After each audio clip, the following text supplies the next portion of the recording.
작별 인사.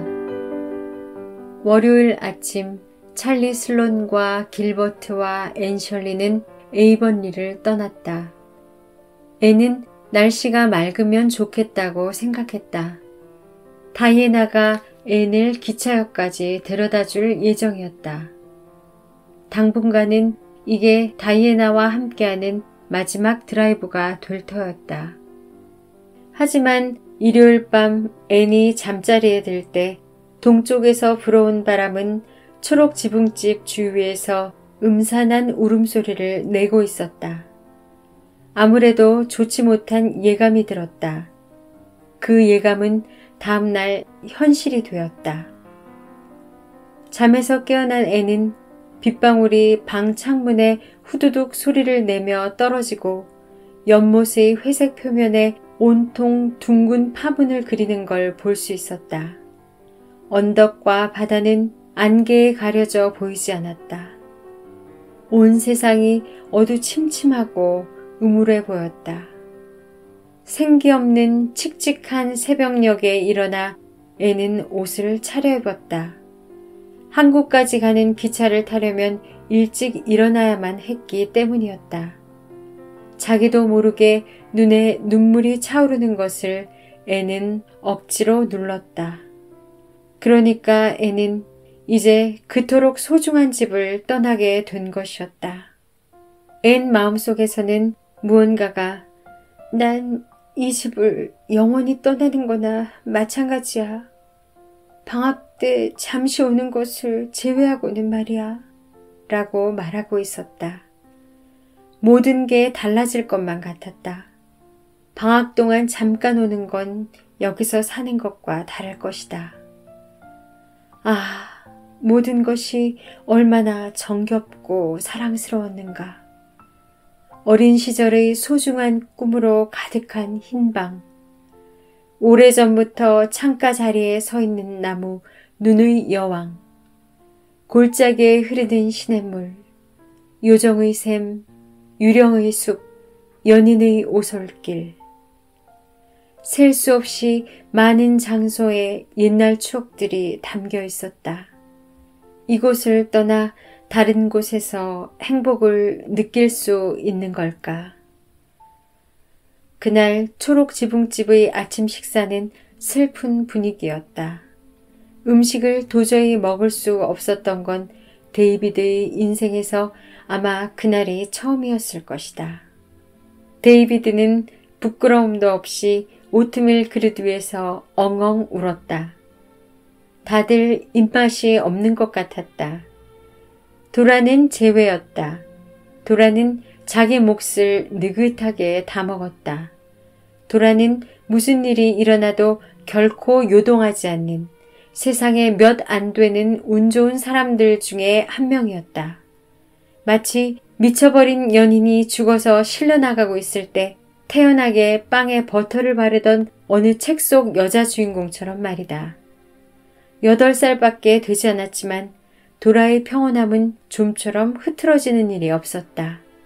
물론 도라도 앤 언니가 떠난다는 사실이 슬펐다. 하지만 그게 토스트와 계란 프라이를 맛있게 먹지 못할 이유가 될까? 전혀 그렇지 않다. 도라는 데이비드가 음식을 먹지 못하고 있는 걸 보고 데이비드 목까지 먹었다. 시간에 맞춰 다이애나가 마차와 함께 나타났다. 다이애나의 장밋빛 얼굴이 비옷 위에서 빛나고 있었다. 마침내 작별 인사를 해야만 하는 때가 온 것이다. 남편이 세상을 떠난 후로 초록 지붕집에서 함께 살고 있는 린드 부인도 앤을 따뜻하게 안아주면서 무엇을 하든지 간에 건강에 신경 써야 한다고 조언해 주었다. 무뚝뚝하고 눈물을 보이는 일이 없는 마릴라는 앤의 뺨에 가볍게 입을 맞추고서는 자리 잡은 후에 편지를 달라고 이야기했다. 잘 모르는 사람이 본다면 아마 마릴라가 앤이 떠나는 것에 별로 신경을 쓰지 않는다고 생각할 것이다. 하지만 마릴라의 눈을 자세히 들여다본다면 그게 아님을 알 수 있을 것이다. 도라는 격식을 갖춘 태도로 앤에게 입을 맞춘 후 점잖은 작은 눈물방울 2개를 짜냈다. 반면에 데이비드는 아침 식사가 끝난 이후로 줄곧 뒷문 계단에 주저앉아 울면서 작별 인사를 하지 않겠다고 한사코 거부했다. 앤이 다가오는 모습을 보고 데이비드는 용수철이 튀어오르듯 벌떡 일어나 계단 위로 뛰어가더니 옷장 안에 숨어버려서는 나오지 않았다. 데이비드의 숨죽인 울음소리는 앤이 초록 지붕집을 떠나면서 들은 마지막 소리였다. 브라이트 리버역까지 가는 내내 비가 쏟아졌다. 카모디에서 오는 기차는 한국까지 가지 않기 때문에 브라이트 리버역까지 가야만 했다. 앤 일행이 도착했을 때 찰리와 길버트는 이미 역에 와 있었고 기차는 경적 소리를 울리고 있었다. 앤은 서둘러 기차표를 사고 트렁크를 맡긴 뒤 황급히 다이애나에게 작별 인사를 건네며 허겁지겁 기차에 탔다. 앤은 다이애나와 에이번리로 다시 돌아가면 얼마나 좋을까 싶었다. 집을 떠나 지독한 향수병에 걸릴 게 분명했다.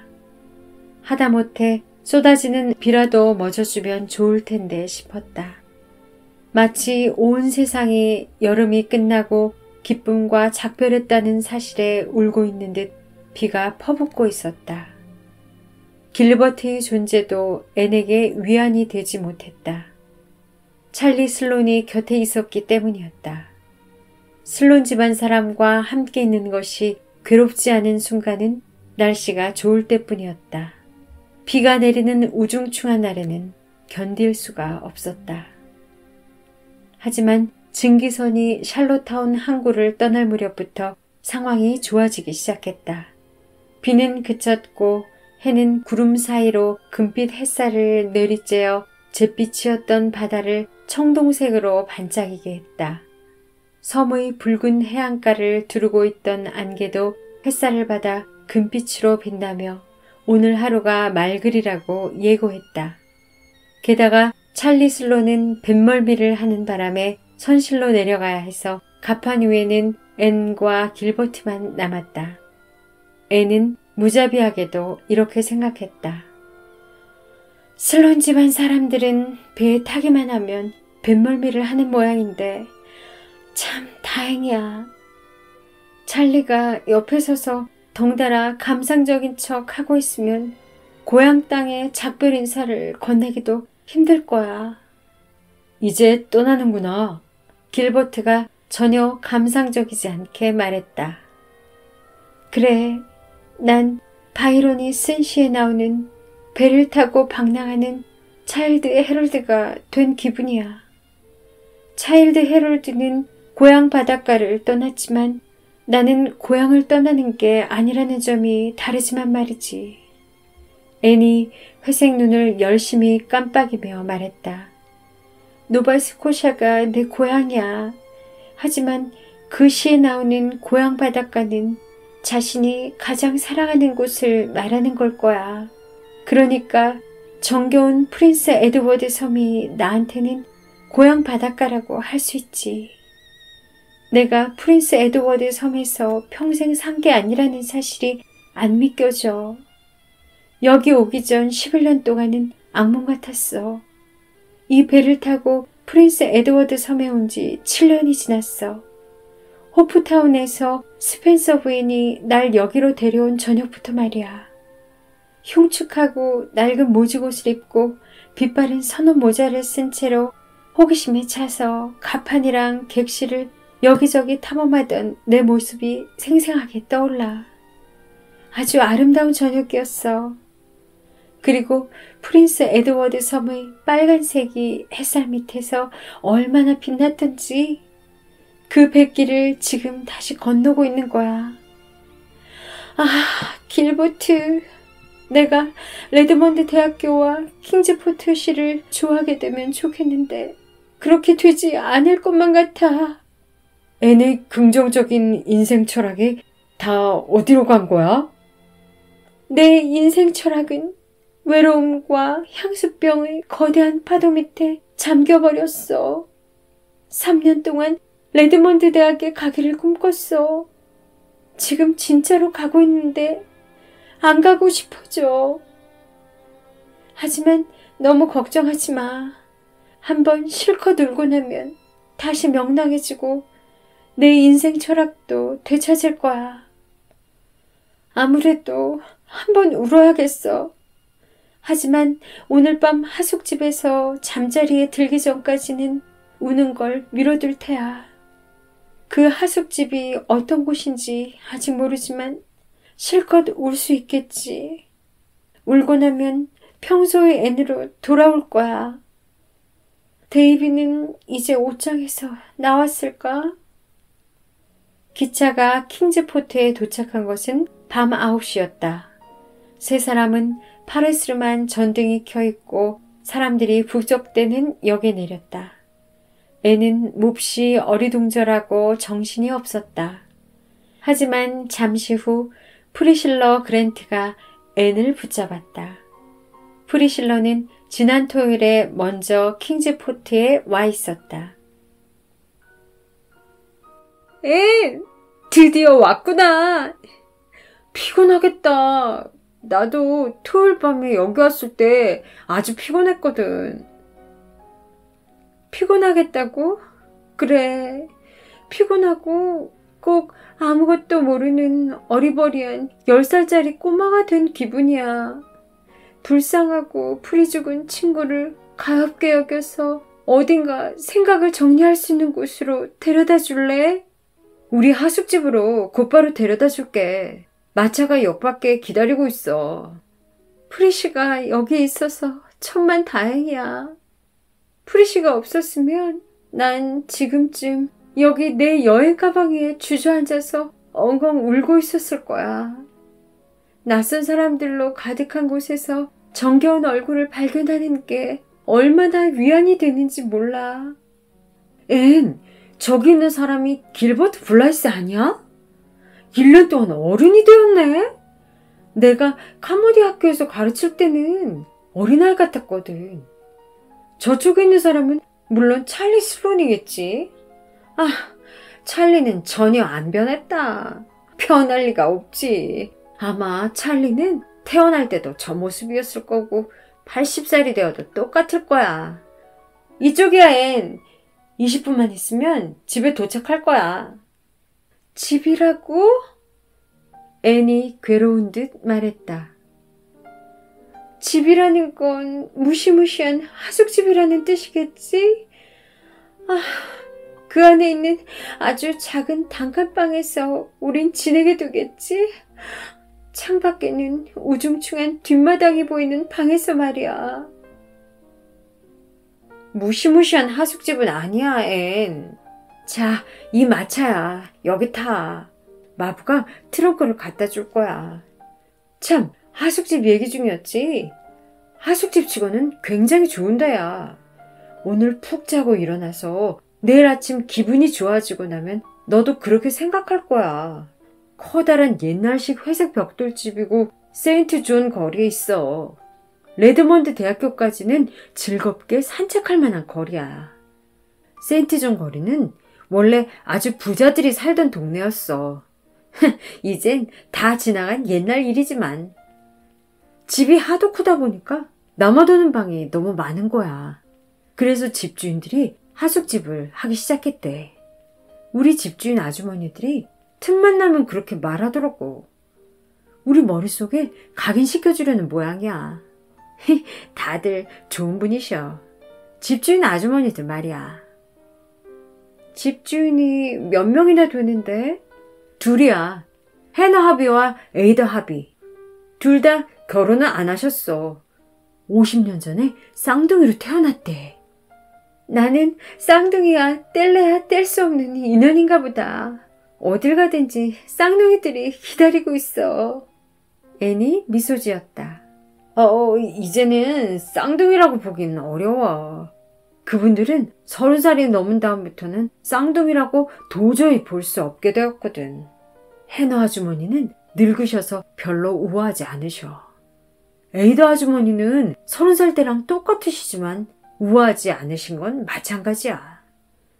해너 아주머니가 웃음이란 걸 지을 수 있는지 모르겠어.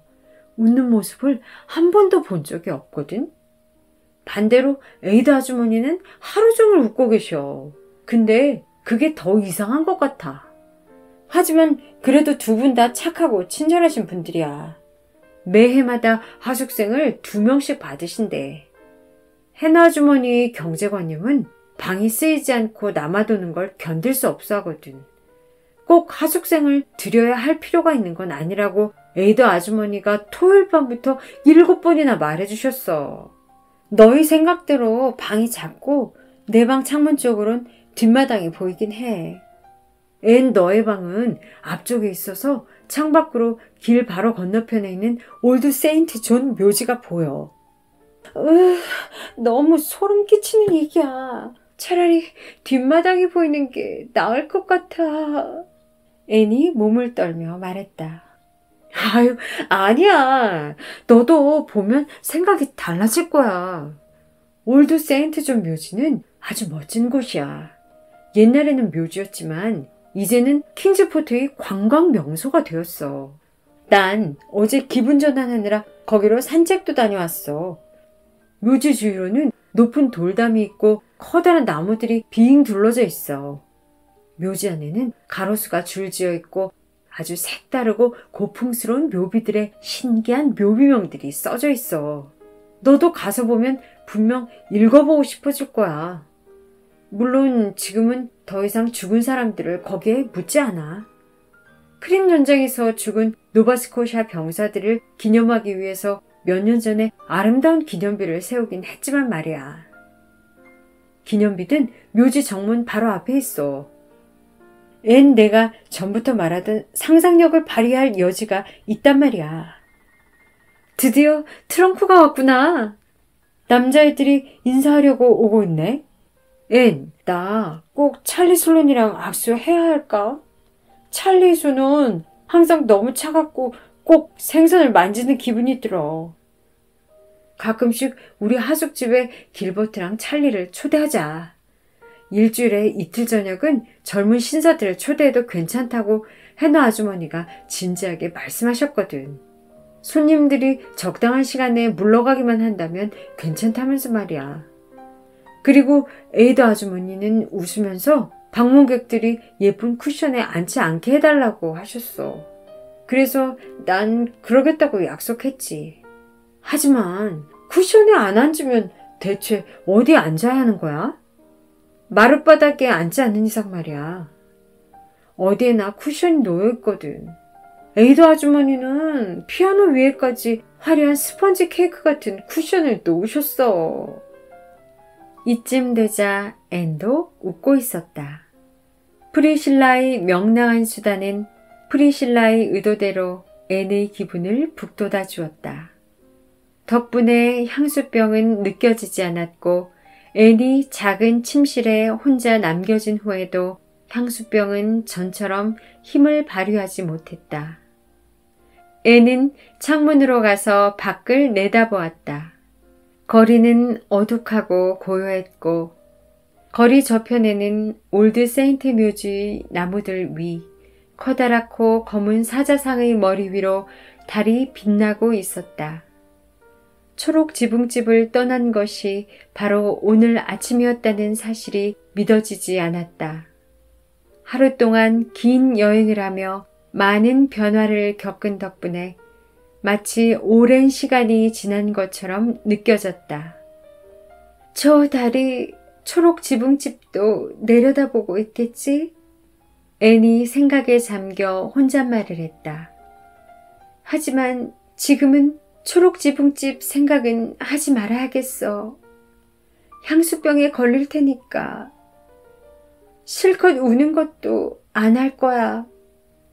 우는 건 좀 적절한 시간이 올 때까지 미뤄두고 지금은 마음을 가라앉히고 침대에 가서 자야겠어.